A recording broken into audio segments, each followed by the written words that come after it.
Jaguar Wright says the D documentary isn't a documentary, it's a setup, and the real criminals got away clean. In this explosive breakdown, Jaguar Wright reacts to The Reckoning, 50 Cent's #1 Netflix documentary on Diddy, and reveals what was left out, who really runs the industry, and why she believes the jury was compromised from day one. Is this documentary justice or just damage control?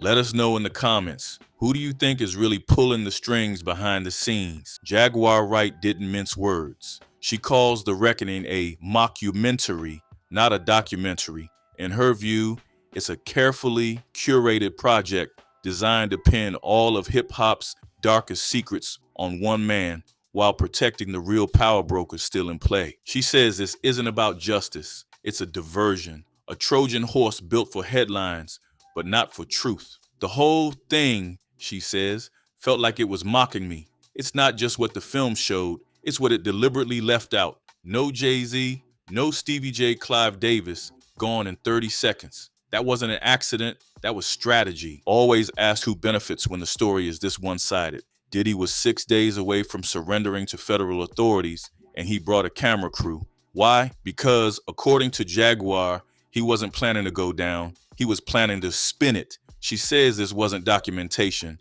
it was damage control. Diddy was directing his own redemption arc in real time. In one scene, he even says, "Make sure you're filming this. We need good cutaways." Cutaways, as if this is a reality show, not a federal criminal case. Jaguar calls it textbook narcissism, filming the fall so you can edit the narrative. And what happened when he didn't pay the cameraman? That footage got sold, not to his team, but to the very people exposing him. If your ego gets bigger than your conscience, the cameras will keep rolling. Diddy's cameraman thought he was documenting a major moment in hip-hop history. He thought he was working for a billionaire. Instead, he got the same treatment Craig Mack, Black Rob, Total, and Day 26 all talked about. He didn't get paid. Jaguar points out that this is Diddy's lifelong pattern. Promise the world, deliver chaos, ghost the bill. The most powerful man in hip-hop, and yet somehow everyone around him is broke, locked up, or dead. That's not coincidence. That's a system. When the boss always wins and the workers always lose, that's not business. That's exploitation. And this time, the cameraman flipped the script. He sold the footage to the doc exposing Diddy. The universe keeps receipts. This is where Jaguar says the truth slipped out on camera. Before Diddy was even charged, he told his legal team, "We need control of comms. We need to know how the jurors are thinking. We're losing, not how do I prove I'm innocent, but how do I control the narrative?" Jaguar breaks down what that really means. Not a legal defense, a propaganda strategy, not arguing innocence, reshaping perception, not preparing for trial, contaminating the jury pool. To her, this is when Diddy's mask fell. This wasn't fear, this was war strategy. That wasn't a man preparing to defend himself. That was a man preparing to manipulate America. You know what struck Jaguar hardest? The coordination. While most were shocked by the footage, she saw a well-oiled PR machine in motion. She points out that Diddy wasn't just mic'd up. He had a communications blueprint. His team wasn't fighting charges. They were crafting a social campaign. Outside the courthouse, bloggers were buzzing. Inside, lawyers were whispering to YouTubers. And online, narrative shifting shorts popped up faster than the charges. Jaguar believes the PR team wasn't reacting. They were pre-installed. She even names the strategist she saw on site. Her job, damage control, full-time. When Jaguar saw juror 106 talk about growing up on Diddy, she knew the verdict was sealed before opening arguments. They said they didn't make eye contact, but then described his facial expressions in court. Contradictions, slips, and bias. One juror called Diddy lukewarm. Another said he looked like he always did on TV. So which is it? Detached strangers or lifelong fans? Jaguar believes these weren't neutral civilians. They were a stacked deck. And in her words, that Indian juror's logic was disturbing. He said, "Two hands have to clap." In the opening footage, Diddy makes a chilling declaration. "God told me to do nothing." But Jaguar doesn't hear faith. She hears delusion. She breaks down how Diddy tries to reframe inaction as divine instruction, while calling PR meetings, plotting narrative spins, and managing influencers behind the scenes. That's not surrender. That's strategy disguised as spirituality. And let's not forget the voice notes. I miss your limp leg. To another grown man, Jaguar calls it what it is, a manipulation tactic cloaked in gospel buzzwords, a smokescreen for silence. Jaguar doesn't dance around the details. She doubles down. She points out the dark pattern. The freak-offs weren't just adult parties. According to witness testimonies,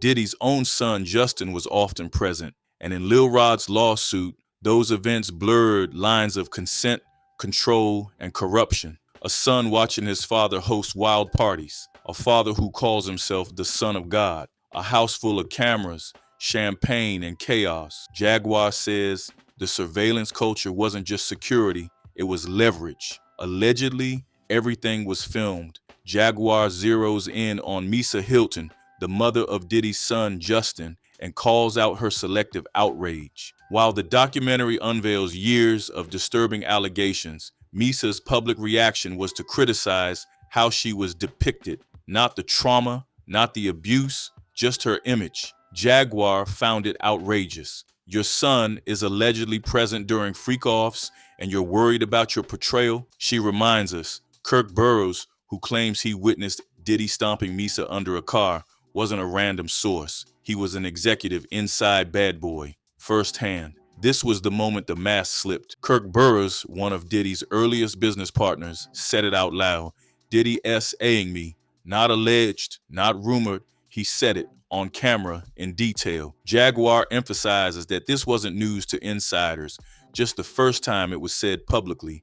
And Kirk wasn't some disgruntled ghostwriter. He was part of the inner circle who built Bad Boy. Jaguar's point, everyone knew, no one spoke, until now. She says the silence is why Diddy got this far. It's not that no one saw, it's that no one wanted to risk what they had. Jaguar makes it plain. This isn't hip-hop, it's corporate debauchery. She breaks down how hip-hop was hijacked, how the culture that once told real stories and uplifted communities has become a delivery system for addiction, violence, and pharmaceutical propaganda. She quotes Slick Rick's children's story, then contrasts it with today's lyrics promoting prep pills, drunk X, and dead-end luxury. It stopped being hip-hop when it became corporatized. What we now call hip-hop, she says, is just mass media manipulation in a fitted hat. If you've made it this far, you already know this isn't just about one man. It's about an entire machine. Tap that like button, subscribe, and drop a comment. Do you think the reckoning was justice, or was it just a power play? This part hit hard. When Aubrey O'Day reads a sworn affidavit about being drugged and essaying by Diddy with no memory of what happened, Jaguar says she felt sick, not just at the content, but at Aubrey's response. I didn't want to know if it was true. I didn't want to ruin it for the other victims. I'd rather not remember. Jaguar calls it gaslit silence. If you were drugged and violated, how do you not want to know? If you were a victim, why read the affidavit aloud in a documentary and then retreat into ambiguity? Jaguar hits the documentary with a hammer. It's not just about Diddy. It never was. She says the most telling part of the reckoning is who it doesn't mention. Jay-Z, who was present during many events. Clive Davis, who co-owned Bad Boy. Stevie J, who lived at the Star Island house. Russell Simmons, whose scandals conveniently vanished. Jaguar claims the doc was carefully designed to keep the lens narrow, not because of integrity, but because of strategy. They threw Diddy under the bus to keep the machine running. In the Star Island footage, Diddy doesn't just act like a mogul, he talks like a messiah. He compares himself to the Son of God, tells his artists they're hot,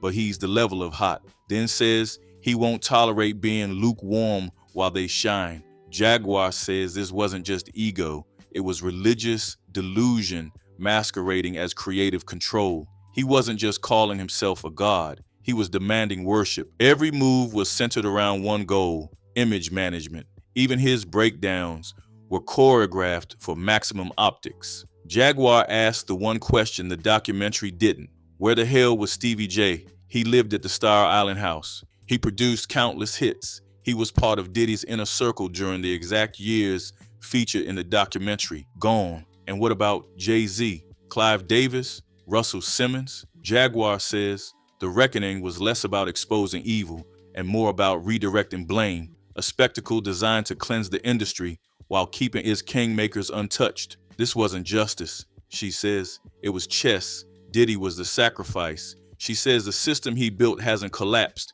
It's just been upgraded. Frivolous lawsuits to distract, influencer agents to discredit, damage control PRs embedded in courtrooms, strategic editing to control the past. And the scariest part, there's already another Diddy in the making. Because the system doesn't dismantle monsters, it replaces them. Jaguar Wright didn't just react to the reckoning, she exposed its blueprint. This wasn't about justice. This was about spin, about hiding the bigger hands that still shape the culture and sacrificing one man to protect the machine. If you think this story is over, think again.